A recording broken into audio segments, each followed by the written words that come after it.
Let's see. We have a weather IQ. It is a beautiful day, but we are raising your weather IQ because our Chris Mulcahy says to get ready for a beautiful show in the sky. Something to watch out for. Let's raise your weather IQ here on WCNC. Sounds odd, right? But it's actually something we should get excited about. Let's raise that IQ.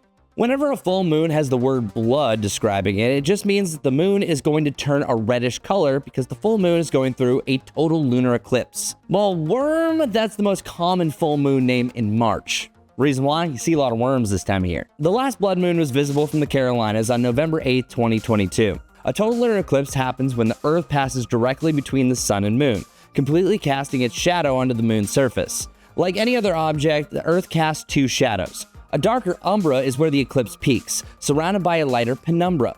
The event looks like this, slowly turning into this beautiful red color as sunlight is filtered through the Earth's atmosphere, allowing for the longer red wavelengths to show themselves. The color is determined by what's in the atmosphere that night or morning. More water vapor, or especially larger particles from wildfires, scatters more blue light, making for a redder eclipse. The full-blood worm moon begins Friday morning, March 14th, 2025, a little after 1 a.m. Eastern Daylight Time. The moon will be totally eclipsed from 2:26 a.m. to 3:31. This is the peak of the event. This 65-minute window is when the moon will be its orangey red. The absolute best time to look is when the moon is deepest into the Earth's shadow. That happens just before 3 a.m. The show is officially over at 4:47 a.m. when the partial eclipse ends. Okay, say if you missed this one. The next one, March 3rd, 2026. But the moon sets during totality and sunrise interferes, so it's not great. But 2029 will have two total lunar eclipses in June and December right here in the Carolinas. Last note, check out this map. This lunar eclipse is special because it can be seen across all of the continental United States. The next blood moon seen coast to coast, New Year's Day, 2048. So mark your calendars. I'm meteorologist Chris Mulcahy. And so there he is, our Chris Mulcahy, breaking down this blue, I was going to say blue corn moon. Hey, do you know the Pocahontas, blue corn moon? And ask the grinning bobcat why he grinned.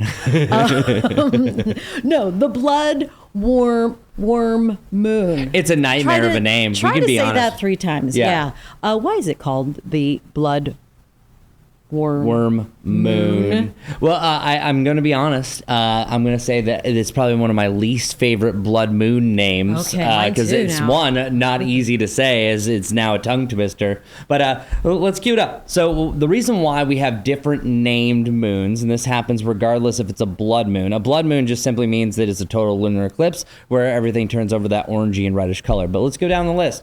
Number 1, in January, we have the wolf moon. And the reason why we have all these specific names is they actually come from North American, Native American tribes. So what would happen is that they would really describe whatever that moon was when it turned full, that pretty much a calendar month had passed, and they would associate it with what is happening during that time. So, for instance, the wolf moon is because at that time, you'd often hear the wolves crying out in hunger because they can't find as much food at that point. Other ones are a little bit more obvious. February, snow. There's a lot more snow at that point.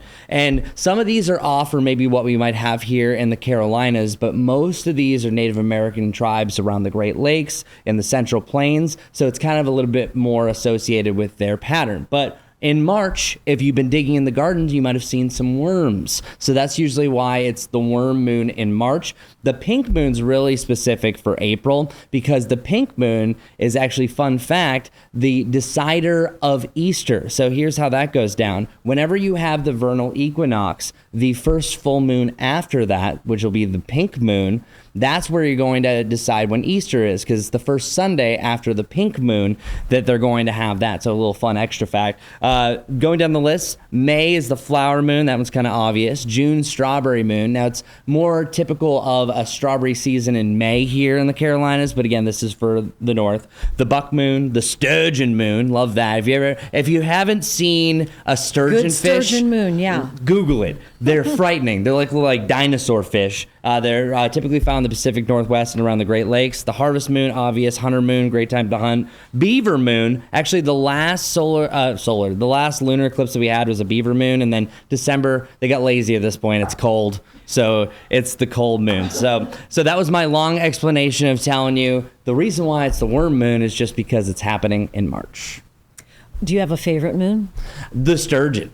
100%. Oh, is it? Well, because not only because of the name. It's the name. Just because of the name, just in general, the sturgeon moon. Yeah, it's just fun to say. But other than that, there's a lot of also different sub names to these. These are just based on some of the more popular Native American tribes. But there's different ones, such during the pink moon. It's also known as the egg moon because a lot of eggs will be hatching at that point. So if you ever go to the Farmer's Almanac per month, if you go into that section, you actually see different names that are from the moon, but it's typically the worm moon. So we're stuck saying the full blood worm moon. And Jane, here's the problem. The next lunar eclipse that we're going to see here in the Charlotte area is in March. So we have to say it again next year. Oh, wow. All right. So when's the best time to watch this worm? Blood worm moon. You're going to wish that you never have to say that again, right? Seriously. And I guarantee everyone who's watching is like, Jane can't say it, you try to say it, because I had to practice. There's been some hurricane names I had to practice, like Isaias when it happened, but now I'm getting off track. So the best time, if you don't want to get up or you're reluctantly going to get up at this time, as I'm going to make my wife do, 3 o'clock. So technically it's 2:28 to 2:29 specifically a.m. that we're going to have this crossover. So the main window is 2:26, as I said in my weather IQ, is to 3:31. But right in the middle where it's going to be, it's reddish. And I think it's really going to be a little bit more orangey this time because we don't have a tremendous amount of moisture in the atmosphere. If it was super humid right now, we'd actually see a bright red one because that will refract the light a little bit more towards the red. But yeah, so plain and simple, if you set your alarm, say for 2:50 a.m., go out there, check it out around 3 o'clock. You say, hey, look at the moon's kind of red. You can go back to sleep. Then that's the main thing. I don't know about waking up at 2 o'clock in the morning, though, right? I don't know. Have you ever seen it? No. See? Because, get this, the next time you're going to have an opportunity that's going to look this good, not until 2029. And after that, the next best one that I am seeing, because I went deep into this, 2048. Wow. So seize the moment, Jane. Because you might be able to say, wow, I never saw the moon that was red. You can look at pictures, but if you want to experience it. Experience the blood worm moon. I keep on having to look at the words. Can I tell you a weird blood moon story that I had? Please. Okay. So before the November 8th one in 2022, it was either in May 2022 or 2021, I wanted to go out and I wanted to check out the blood moon. I was super excited. When I opened the door, all of a sudden I heard what I thought was just a bug buzzing. I was like, oh man, that's super loud. Well, I went out, looked at the moon. It was cloudy. I was like, well, that's disappointing. But when I went back inside, there was a snake over my door.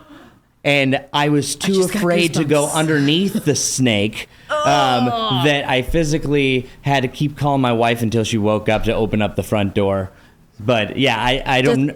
Yeah, I mean, does it bring out the... Maybe. Reptiles and the worms out of the Well, the main reason backyard? for that is there was a bird nest that had hatched, so it had sensed it, so it was after the birds. So as long as you don't have any nests before, you're going to be okay. But it was the eeriest thing. I'm looking for the blood moon, and at that point, I think it was the blood flower moon. And then next thing you know, there's a snake up above, and I'm just lingering. What's that bug? And then didn't realize it was right over my head. Oh my gosh! Oh, Great. man. Well, yeah. If you know me, I'm not crazy about snakes. Oh yeah, I didn't even realize that. I think you told me that once, and now I just realized it. So I was not trying to pick on it's you. all good. No, the last station I worked at, there were a bunch, like 3 little baby snakes. They somehow made it into the station. Whoa. And into the restroom, and it was in between. It was during a commercial break. I went towards the restroom, and there were a clump of snakes right there in the corner, like 3 snakes.